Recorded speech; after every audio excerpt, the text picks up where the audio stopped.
Hi friends, good afternoon, good morning, good evening. I'm saying all this due to your time zone and wherever you may be watching this video from. May the Lord bless you this new year, keeps you, grants your desire, and also take you closer or bring you closer to your dreams. Amen. I bring good news to you. Guess what? This good news is found from the book of Ezekiel chapter 36, verse 36. And guess what it's talking about? It's talking about restoration. We all want restoration, and we all need restoration. Restoration. What an interesting topic. Oh my goodness. Dear brothers and sisters in Christ, as we have already stepped into this new year, and today marks the first day of the new year, oh my goodness, it's my earnestly prayer that we will hold on to God's promise of restoration. In Ezekiel 36 verse 30 says, "Make us clear as I read.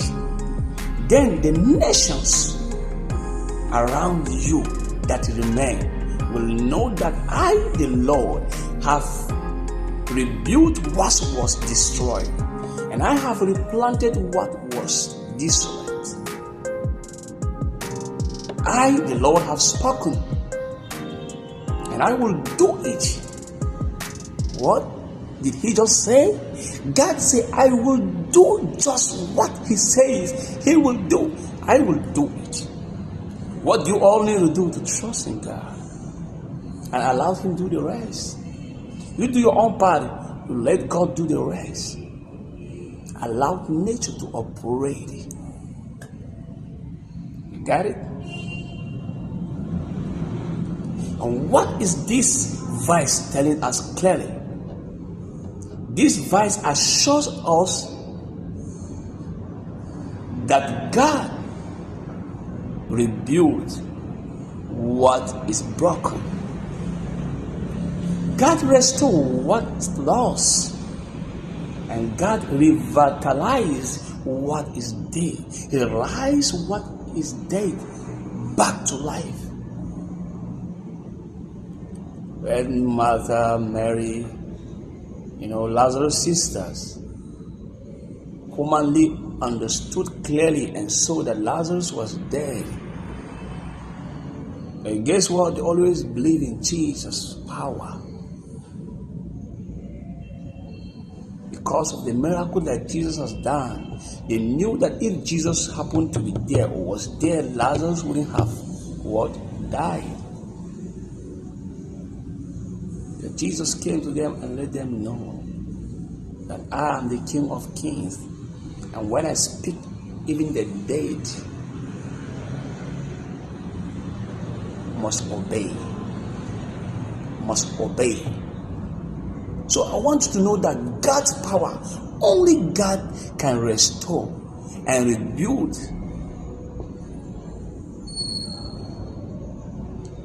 what was destroyed or what has been destroyed by the enemy, by the devil, or by your mistakes.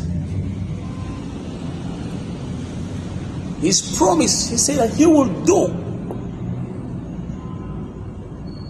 Our role as Christians or as children of God is for us to trust and obey the process. Let God do it. I have tried many ways. I can't help myself anymore. The woman who suffered with the issue of blood for 12 years could not find a solution. But only that one day she struggled.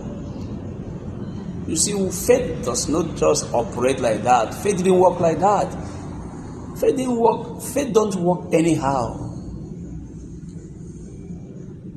That is why the Bible says in James that faith without work is dead, is meaningless, is rubbish. You understand? So if you want faith, your faith to work for you, you must what? Wake up and do what is necessary. Do the needful. Trust in God. And I want you to know this and have this now. Please, this year, 2025, surrender to God. Because only Him can restore your brokenness. I'm telling you the truth. Last year was so blessed to me as a person, and I know to many of you watching this video, you have been blessed, or you were blessed so tremendously last year, and the blessings of this year will be double or tremendously than the previous year, in the name of Jesus Christ. As you keep trusting and obeying God, believe in His restoration power. Only God can restore. Only God has the power to restore and raise.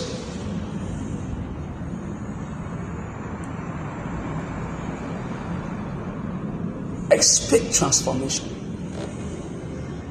You have now believed in God, you trust in God, and also obey God. What you just need to do is to relax. Don't doubt God. Don't rush God. God is not a man that will promise you and fail. God is not a man that whenever He promises you to do something, whenever He sees you, He will just look at, He will be frustrated, or sees you as a stress. Now, God is not a man. Just keep trusting in Him. He will do just what He says He will do. Because you know what? He is able. He is able. So my prayer for you this new year, and today as it marks the first day of the year, Heavenly Father in heaven, God will restore your life, restore your brokenness. He will rebuild your life and rebuild wherever you have damaged. You must have damaged it by your mistakes or the enemies has damaged in your life. He will also restore and rebuild your relationships, your marriage, your homes, and your dreams in the name of Jesus Christ. May the promise of God revive your hope in the name of Jesus Christ. And God bless you with restoration this year in the name of Jesus Christ. I wish you all the best. And may your year be filled with endless possibilities, opportunities everywhere in the name of Jesus Christ. Remain blessed. Shalom.